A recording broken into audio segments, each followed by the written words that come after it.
Kami perlukan keajaiban-Mu. Kami butuhkan sentuhan tangan-Mu.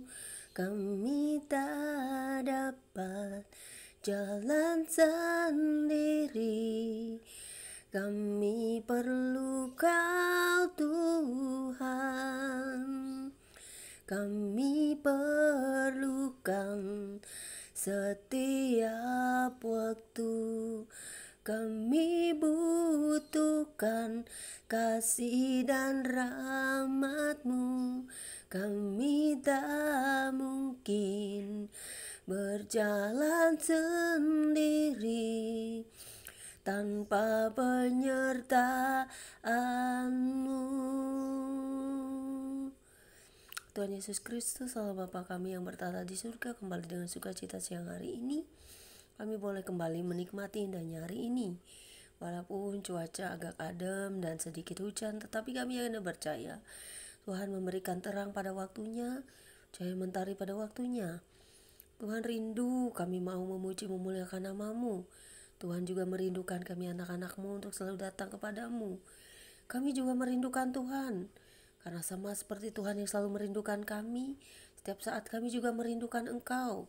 Kami mau bersekutu dengan-Mu setiap saat dan waktu melekat kepadamu. Dan biarlah firman-Mu akan selalu menjadi rema dalam kehidupan kami. Kami butuh firman yang hidup dan juga membaca Alkitab setiap hari, supaya firman-Mu dapat bekerja di hidup kami, menjadi kekuatan dan suluh bagi setiap langkah kami. Firman-Mu adalah napas kami. Terpujilah Engkau Bapa di surga, dalam nama Yesus Kristus.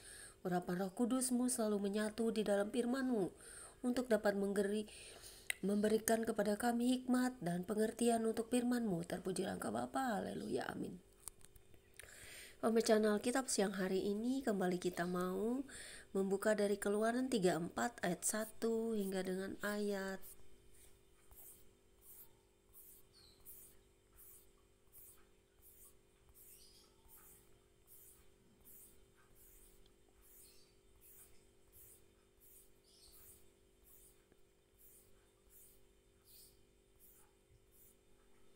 yang ke-35 dengan perikop 2 loh batu yang baru yang berbunyi demikian.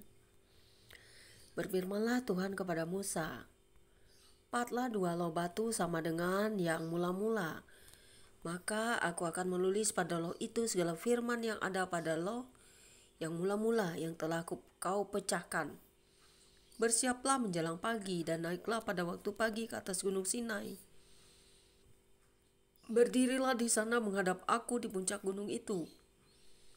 Tetapi janganlah ada seorang pun yang naik bersama-sama dengan engkau, dan juga seorang pun tidak boleh kelihatan di seluruh gunung itu, bahkan kambing domba dan lembu sapi pun tidak boleh makan rumput di sekitar gunung itu." Lalu Musa memahat 2 loh batu sama dengan yang mula-mula. Bangunlah ia pagi-pagi dan naiklah ia ke atas gunung Sinai, seperti yang diperintahkan Tuhan kepadanya, dan membawa kedua loh batu itu di tangannya. Turunlah Tuhan dalam awan, lalu berdiri di sana dekat Musa serta menyerukan nama Tuhan. Berjalanlah Tuhan lewat dari depannya dan berseru, "Tuhan, Tuhan, Elohim penyayang dan pengasih, panjang sabar, berlimpah kasihnya dan setianya, yang meneguhkan kasih setianya kepada beribu-ribu orang, yang mengampuni kesalahan, pelanggaran dan dosa, tetapi tidaklah sekali-kali membebaskan orang yang bersalah dari hukuman, yang membalaskan kesalahan bapa kepada anak-anaknya dan cucunya, kepada keturunan yang ketiga dan keempat." Segeralah Musa berlutut ke tanah lalu sujud menyembah serta berkata, "Jika aku telah mendapat kasih karunia di hadapan-Mu, ya Tuhan, berjalanlah kiranya Tuhan di tengah-tengah kami. Sekalipun bangsa ini suatu bangsa yang tegar tengkuk, tetapi ampunilah kesalahan dan dosa kami. Ambillah kami menjadi milik-Mu." Firman-Nya, "Sungguh, aku mengadakan suatu perjanjian. Di depan seluruh bangsa-Mu ini akan kulakukan perbuatan-perbuatan yang ajaib, seperti yang belum pernah dijadikan di seluruh bumi di antara segala bangsa. Seluruh bangsa yang di tengah-tengahnya engkau diam akan melihat perbuatan Tuhan. Sebab apa yang kulakukan dengan engkau sungguh-sungguh dahsyat. Tetapi engkau berpeganglah pada yang kuperintahkan kepadamu pada hari ini. Lihat, aku akan menghalau dari depanmu orang Amori, orang Kanaan, orang Het, orang Feris, orang Hewi, dan orang Yebus. Berawas-awaslah, janganlah kau adakan perjanjian dengan penduduk negeri yang kau datangi itu, supaya jangan mereka menjadi jerat bagimu di tengah-tengahmu.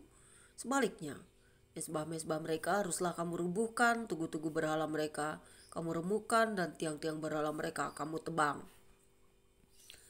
Sebab janganlah engkau sujud menyembah kepada Allah lain, karena Tuhan yang namanya cemburuan adalah Elohim yang cemburu. Janganlah engkau sampai mengadakan perjanjian dengan penduduk negeri itu apabila mereka berzina dengan mengikuti Allah mereka dan mempersembahkan korban kepada Allah mereka. Maka mereka akan mengundang engkau dan engkau akan ikut makan korban sembelihan mereka. Apabila engkau mengambil anak-anak perempuan mereka menjadi istri, anak-anakmu dan anak-anak perempuan itu akan berzina dengan mengikuti Allah mereka. Maka mereka akan membujuk juga anak-anakmu laki-laki untuk berzina dengan mengikuti Allah mereka. Janganlah kau buat bagimu Allah tuangan. Hari raya roti tidak beragi haruslah kau pelihara. 7 hari lamanya engkau harus makan roti yang tidak beragi, seperti yang kuperintahkan kepadamu, pada waktu yang ditetapkan dalam bulan Abib. Sebab dalam bulan Abib itulah engkau keluar dari Mesir. Segala apa yang lahir terdahulu dari kandungan, akulah yang punya. Juga segala ternakmu yang jantan, anak yang lahir terdahulu dari lembu atau domba. Tetapi anak yang lahir terdahulu dari keledai haruslah kau tebus dengan seekor domba. Jika tidak kau tebus, haruslah kau patahkan batang lehernya. Setiap yang sulung dari antara anak-anakmu haruslah kau tebus, dan janganlah orang menghadap ke hadiratku dengan tangan hampa. 6 harilah lamanya engkau bekerja, tetapi pada hari yang ke-7 haruslah engkau berhenti, dan dalam musim membajak dan musim menuai haruslah engkau memelihara hari perhentian itu. Hari raya 7 minggu, yakni hari raya buah bungaran dari penuaian gandum, haruslah kau rayakan juga. Hari raya pengumpulan hasil pada pergantian tahun. 3 kali setahun segala orangmu yang laki-laki harus menghadap ke hadirat Tuhanmu, Tuhan Elohim Israel. Sebab aku akan menghala bangsa-bangsa dari depanmu dan meluruskan daerahmu, dan tiada seorang pun yang akan mengingini negerimu. Apabila engkau pergi untuk menghadap ke hadirat Tuhan Elohimmu 3 kali setahun, janganlah darah korban sembelihan yang kepadaku kau persembahkan beserta sesuatu yang beragi, dan janganlah ada dari korban sembelihan pada hari raya Paskah bermalam sampai pagi. Yang terbaik dari buah bungaran hasil tanahmu haruslah kau bawa ke dalam rumah Tuhan Elohimmu. Janganlah engkau masak anak kambing dalam susu induknya. Berfirmanlah Tuhan kepada Musa, tuliskanlah segala firman ini, sebab berdasarkan firman ini telah kuadakan perjanjian dengan engkau dan dengan Israel. Dan Musa ada di sana bersama-sama dengan Tuhan 40 hari 40 malam lamanya. Tidak makan roti dan tidak minum air, dan dia menuliskan pada loh itu segala perkataan perjanjian, yakni ke-10 firman.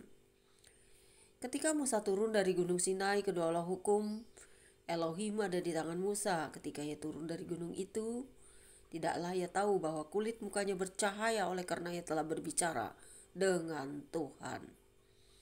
Ketika Harun dan segala orang Israel melihat Musa tampak kulit mukanya bercahaya, maka takutlah mereka mendekati dia. Tetapi Musa memanggil mereka, maka Harun dan segala pemimpin jemaah itu berbalik kepadanya, dan Musa berbicara dengan mereka. Sesudah itu mendekatlah segala orang Israel, lalu disampaikannya lah kepada mereka segala perintah yang diucapkan Tuhan kepadanya di atas gunung Sinai. Setelah Musa selesai berbicara dengan mereka, diselubinginya lah mukanya. Tetapi apabila Musa masuk menghadap Tuhan untuk berbicara dengan dia, ditanggalkannya lah selubung itu sampai ia keluar. Dan apabila ia keluar, dikatakannya lah kepada orang Israel apa yang diperintahkan kepadanya. Apabila orang Israel melihat muka Musa, bahwa kulit muka Musa bercahaya, maka Musa menyelubungi mukanya kembali sampai ia masuk menghadap untuk berbicara dengan Tuhan. Saudara-saudariku yang terkasih, ada banyak orang yang jujur saya mengalami sendiri. Saya pernah dilihat teman-teman saya waktu kami dalam doa, puasa, bahkan doa tengah malam bersama teman-teman dulu di yayasan. Ada banyak teman-teman saya yang mengatakan ketika kami berbahasa roh bahwa muka saya itu bercahaya. Eh, karena bahasa roh saya itu tinggi. Mereka kan bahasa rohnya berbeda dengan saya. Saya bisa memakai bahasa roh dalam semua bahasa, saudara-saudari. Itu adalah roh yang saya miliki karena saya percaya bahwa bahasa roh itu sangat luar biasa kuasanya, yaitu bisa semua bahasa, saudara-saudari. Dan juga ketika saya juga melihat teman-teman saya juga yang berbahasa roh pada saat itu doa tengah malam pada saat puasa, muka mereka juga saya lihat bercahaya, saudara-saudari. Jadi orang-orang yang dekat kepada Tuhan bahkan bisa berbicara yang tidak dimengerti oleh manusia dan hanya kita dan Tuhan yang tahu. Itu mukanya, raut wajahnya itu sangat luar biasa bercahaya, saudara.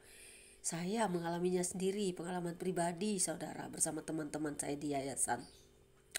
Dan bahkan saya juga sering melihat orang tua saya, mama, papa saya dulu, muka mereka itu kadang-kadang bisa bercahaya, saudara. Kata beberapa orang kalau orang tua sudah bercahaya mukanya itu dekat-dekatnya mau meninggal atau dekat pada Tuhan. Tapi beda menurut saya, saudara. Ketika wajah orang tua saya, mama papa saya, terkadang saya lihat itu bisa sangat bercahaya. Saya lihat, saudara. Bahkan saya juga pernah ikut kebaktian di Katolik, saudara. Nah, di gereja Katolik itu saya melihat beberapa pastor-pastor itu muka mereka pada saat khotbah itu, saudara. Saya dapat melihat wajah mereka itu berselubung kemuliaan cahaya itu loh, saudara-saudara. Bahkan beberapa pendeta-pendeta juga, saya bahkan saudara-saudara saya juga yang dekat sama Tuhan, ketika mereka menyampaikan suatu firman ataupun berbicara tentang Tuhan, tanpa mereka sadari saya bisa melihat wajah mereka yang bercahaya, saudara. Bagi saya itu bukan suatu tanda kematian sih sebenarnya. Bagi orang tertentu sih yang percaya, kalau sudah melihat itu berarti dekat sama Tuhan atau mau kembali pada Tuhan. Ya memang ada hubungannya dengan Tuhan. Tetapi orang-orang tertentu yang saya lihat ada mukanya agak bercahaya begitu, saudara. Orang-orang tersebut sebenarnya sedang cahaya kemuliaan Tuhan dan mereka sedang menyampaikan tentang Tuhan, bahwa ada suatu uh, sinar atau cahaya di wajah mereka yang mereka tidak sadari. Sama seperti teman saya juga melihat di saya juga melihat di mereka. Jadi ada orang-orang tertentu yang dipenuhi dengan cahaya ketika mereka berhadapan dengan Tuhan, bahkan berbicara dengan Tuhan. Jadi semua pengalaman-pengalaman di Alkitab bisa kita alami sendiri, saudara. Bisa hidup, saudara, di dalam kita. Karena kita ini manusia, saudara. Jadi yang menciptakan kita itu wajiblah kita dekat kepadanya, mengingat dia setiap saat. Karena dengan rema daripada firman itu hidup juga di dalam kita sampai sekarang. Mustahil bagi Tuhan, mustahil bagi kita. Tidak ada yang mustahil bagi Tuhan. Kalau mustahil bagi Tuhan, itu tidak pernah terjadi. Karena di dalam Tuhan tidak ada yang mustahil. Kalau mustahil bagi Tuhan, manusia tidak akan pernah percaya pada kuasa Tuhan. Tetapi karena tidak ada yang mustahil bagi Tuhan, sehingga semuanya bisa diubahkan. Jadi berbahagialah kita yang mendapat rema, dan setiap ayat-ayat dalam Alkitab juga berlaku bahkan terjadi pada kita. Karena kita harus benar-benar menyucikan diri, harus benar-benar dekat kepada Tuhan. Baru kita mengalami semua hal yang ada di dalam Alkitab. Jadi setiap hari saya itu semakin bertumbuh di dalam Tuhan. Setiap rema atau setiap ayat firman itu hidup saya diubahkan. Karena dengan firman saya dapat berjalan di dalam firman, dan firman itu benar-benar saya alami. Terima kasih Tuhan atas firman-Mu, biar apa yang kami dengar dan baca akan selalu menjadi sukacita bagi kami yang mengalaminya. Pengalaman indah bersama Tuhan akan kami lalui hari demi hari. Tuhan tak pernah lalai menepati janji. Begitu juga dengan kami manusia, harusnya kami tidak boleh lalai untuk mendekati Tuhan, berjalan di dalam Tuhan, bahkan bersekutu dengan Tuhan setiap saat. Karena kami butuh Tuhan di setiap rema dalam kehidupan kami, di setiap langkah kami, setiap hari lepas hari, detik demi detik yang kami lalui. Karena pada akhirnya Kami umat manusia pasti akan kembali kepadamu. Terima kasih Bapa, terpujilah Engkau untuk selama-lamanya. Biarlah hikmat daripada firman-Mu dapat kami mengerti, memahaminya. Terpujilah Engkau Yesus Kristus, haleluya. Amin. Demikianlah pembacaan Alkitab kita siang hari ini. Semoga firman yang kita baca dan renungkan akan juga menjadi kekuatan dan menjadi rema dalam setiap kita yang berjalan di dalam Tuhan, maupun orang-orang yang ingin mencari Tuhan secara pribadi, mengenal Tuhan lebih dekat. God bless you all. Selamat siang.